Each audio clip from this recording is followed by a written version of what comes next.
Iran ಮೇಲೆ Israel America ದಾಳಿ ಶುರು ಮಾಡಿ ಇವತ್ತಿಗೆ 23 ದಿನ. ಈ 23 ದಿನದಲ್ಲಿ ಎಷ್ಟು ಸಾವುಗಳಾಯಿತು, ಎಷ್ಟು ಆಸ್ತಿಗಳು ಹಾಳಾಯಿತು, ಎಷ್ಟು ನಗರಗಳೇ ನೆಲಸಮವಾಯಿತು ಅನ್ನೋದೇ ಲೆಕ್ಕಕ್ಕಿಲ್ಲ. ಇಷ್ಟಾದರೂ ಯುದ್ಧ ಮಾತ್ರ ನಿಂತಿಲ್ಲ.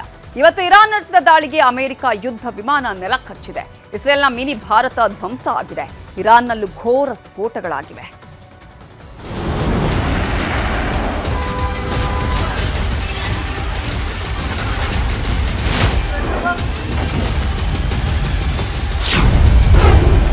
ಇಸ್ರೇಲ್ನ ಮಿನಿ ಭಾರತಕ್ಕೆ ಇರಾನ್ ಬಾಂಬ್.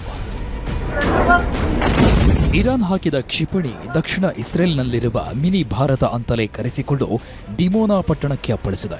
ಎಷ್ಟು ಜನ ಸತ್ತಿದ್ದಾರೋ ಗೊತ್ತಿಲ್ಲ, ಆದರೆ ಇಲ್ಲಿವರೆಗೂ 55ಕ್ಕೂ ಹೆಚ್ಚು ಗಾಯಾಳುಗಳನ್ನು ರಕ್ಷಣೆ ಮಾಡಿ ಆಸ್ಪತ್ರೆಗೆ ಸೇರಿಸಿದ್ದಾರೆ. ಇರಾನ್ ಹಾಕಿದ ಕ್ಷಿಪಣಿ ವಸತಿ ಕಟ್ಟಡದ ಮೇಲೆ ಬಿದ್ದು ಈ ಹಳೆಯ ಮನೆಗಳು ಕುಸಿದು ಬಿದ್ದು ಈ ದುರಂತ ಸಂಭವಿಸಿದೆ. ಅಚ್ಚರಿ ಅಂದ್ರೆ ಇದೇ ಡಿಮೋನಾ ಪಟ್ಟಣದ ಕೂಗಳತೆ ದೂರದಲ್ಲಿ ಇಸ್ರೇಲ್ನ ಪರಮಾಣು ಘಟಕವಿದೆ. ನಿನ್ನೆ ಇಸ್ರೇಲ್ ಇರಾನ್ನ ಪರಮಾಣು ಘಟಕ ಉಡಾಯಿಸಿದ್ದಕ್ಕೆ ಇವತ್ತು ಇರಾನ್ ಇಸ್ರೇಲ್ನ ಪರಮಾಣು ಘಟಕದ ಕೂಗಳತೆ ದೂರದ ಪಟ್ಟಣದ ಮೇಲೆ ಕ್ಷಿಪಣಿ ಹಾಕಿ ಎಚ್ಚರಿಕೆ ನೀಡಿದೆ.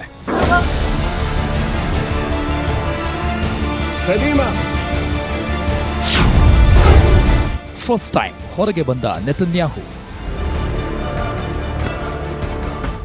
ಇಸ್ರೇಲಿನ ಮಿನಿ ಭಾರತ ಅಂತ ಕರೆಸಿಕೊಳ್ಳೋ ಡಿಮೋನಾ ಮೇಲೆ ಇರಾನ್ ದಾಳಿಗೆ ನೆತನ್ಯಾಹು ಸಿಟ್ಟಾದ್ರು. ಇಷ್ಟು ದಿನ ಕಚೇರಿ ಬಿಟ್ಟು ರಹಸ್ಯ ಸ್ಥಳದಲ್ಲೇ ಓಡಾಡ್ತಾ ಇದ್ದ ನೆತನ್ಯಾಹು ಮಿನಿ ಭಾರತಕ್ಕೆ ಅಟ್ಯಾಕ್ ಆದ ಸುದ್ದಿ ಕೇಳಿ ಹೊರಗೆ ಬಂದ್ರು. ಡಿಮೋನ್ ಪಟ್ಟಣಕ್ಕೆ ಬಂದು ದುರಂತವನ್ನೆಲ್ಲ ಕಣ್ತುಂಬಿಕೊಂಡ್ರು. ರಕ್ಷಣಾ ಕಾರ್ಯಾಚರಣೆ ಬಗ್ಗೆಯೂ ಮಾಹಿತಿ ಪಡೆದ್ರು. ಏನೇ ಹಾನಿಗೊಳಗಾಗಿದ್ದರೂ ಪುನರ್ ನಿರ್ಮಿಸುತ್ತೇವೆ. ಇಸ್ರೇಲ್ ನಾಗರಿಕರು ಹೋಮ್ ಫ್ರಂಟ್ ಕಮಾಂಡ್ನ ಸೂಚನೆಗಳನ್ನು ಗಮನಿಸಿ ಜಾಗರೂಕರಾಗಿರಿ ಅಂತ ಮನವಿಯನ್ನು ಮಾಡಿದ್ರು. ಮೇಲೆ ಸಂರಕ್ಷಿತ ಸ್ಥಳಗಳನ್ನು ಪ್ರವೇಶಿಸಿ ದೇವರ ಸಹಾಯದಿಂದ ನಾವೆಲ್ಲರೂ ನಮ್ಮ ಜೀವಗಳನ್ನು ರಕ್ಷಿಸಿಕೊಳ್ಳುತ್ತೇವೆ.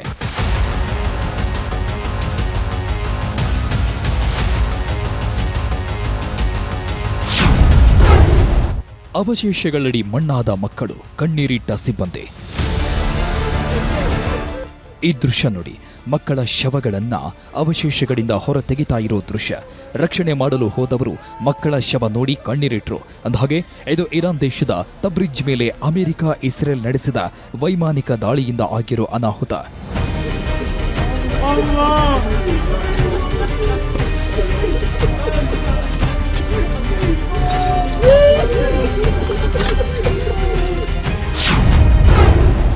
America F-15 ಉಡಾಯಿಸಿದ Iran. ಇರಾನ್ ದೇಶದ ತಬ್ರಿಜ್ಗೆ ಅಮೆರಿಕ ಬಾಂಬ್ ಹಾಕಿದ್ದಕ್ಕೆ ಇರಾನ್ ಅಮೆರಿಕನ ಯುದ್ಧ ವಿಮಾನವನ್ನೇ ಹೊಡೆದು ಹಾಕಿದೆ. ಹರ್ಮುಜ್ ದ್ವೀಪದ ಬಳಿ ಇರಾನ್ ಮೇಲೆ ಹಾರುತ್ತಿದ್ದ F-15 ಫೈಟರ್ ಜೆಟ್ ವಿಮಾನವನ್ನ ಇರಾನ್ ಸರ್ವನಾಶ ಮಾಡಿದೆ.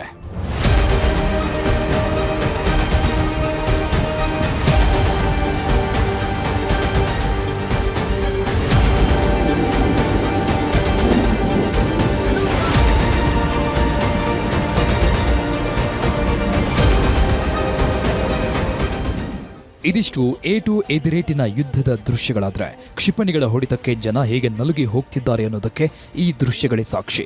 ಇದು ಪಶ್ಚಿಮ ದಂಡೆಯ ಜಲುದ್ ಗ್ರಾಮಕ್ಕೆ ಇಸ್ರೇಲಿ ಜನ ಓಡಿ ಹೋಗ್ತಿರೋದು. ಕ್ಷಿಪಣಿಗಳು ಬೀಳುತ್ತೆ ಅನ್ನೋ ಸದ್ದು ಕೇಳ್ತಾ ಇದ್ದಂತೆ ಜನ ಎದ್ನೋ ಬಿದ್ನೋ ಅಂತ ಜೀವ ಉಳಿಸಿಕೊಳ್ಳಲು ರಾತ್ರೋರಾತ್ರಿ ಓಡಿ ಹೋದ್ರು.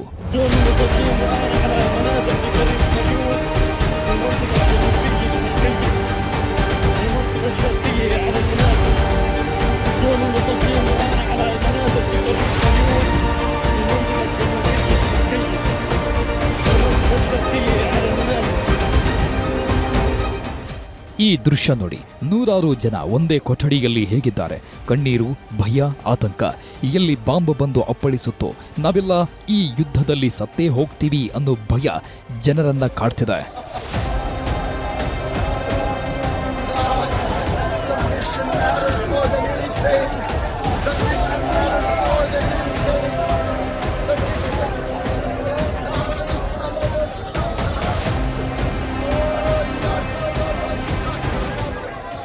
ಮಕ್ಕಳನ್ನ ಯುದ್ಧಕ್ಕೆ ಕಳಿಸಿದವರು, ಯುದ್ಧದಲ್ಲಿ ಮಕ್ಕಳನ್ನ ಕಳ್ಕೊಂಡವರು, ಮನೆಯಲ್ಲಿ ವಯಸ್ಸಾದ ಜೀವಗಳು ಒದ್ದಾಡ್ತಿವೆ. ಆದರೆ ಕರುಣೆ ಇಲ್ಲದ ಯುದ್ಧದಲ್ಲಿ ಜೀವಗಳಿಗೆ ಬೆಲೆ ಇಲ್ಲ ಅನ್ನೋದಕ್ಕೆ ಈ ದೃಶ್ಯಗಳೇ ಸಾಕ್ಷಿ. ಮನೆಯೊಳಗಿನ ಸಿಸಿಟಿವಿಯ ದೃಶ್ಯಗಳು ಕೊಲ್ಲಿ ರಾಷ್ಟ್ರಗಳ ಕರಾಳ ಯುದ್ಧದ ತೀವ್ರತೆ ಎಷ್ಟಿದೆ ಅಂತ ಸಾರಿ ಹೇಳ್ತಿವೆ.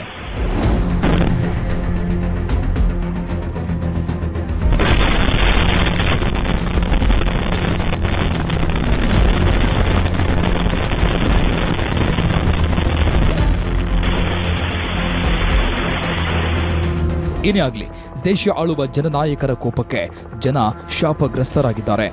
ಮುಸುಕಾದ ಮುಖಗಳು, ನೆಲೆಗಾಗಿ ಅಲಿದಾಡುವ ಕಣ್ಣುಗಳು, ಒಟ್ಟಾರೆ ಆತ್ಮವಿಲ್ಲದ ಜೀವಗಳಂತೆ ಬದುಕು ಕಳೆಯುತ್ತಿದ್ದಾರೆ. ಇರಾನ್ ಯುದ್ಧ ನಿಲ್ಲಿಸಲು ನಿರಾಕರಿಸಿದೆ. ಅಮೆರಿಕ ಇಸ್ರೇಲ್ ದಾಳಿಯನ್ನ ಉಲ್ಬಣಗೊಳಿಸಿದೆ. ಈಗ ಅಂತ್ಯವನ್ನ ಯಾರು, ಹೇಗೆ, ಯಾವಾಗ ಬರೆಯುತ್ತಾರೆ ಅನ್ನೋದಷ್ಟೇ ಜನರನ್ನ ಕಾಡ್ತಿರೋ ಕೆಟ್ಟ ಕನಸು.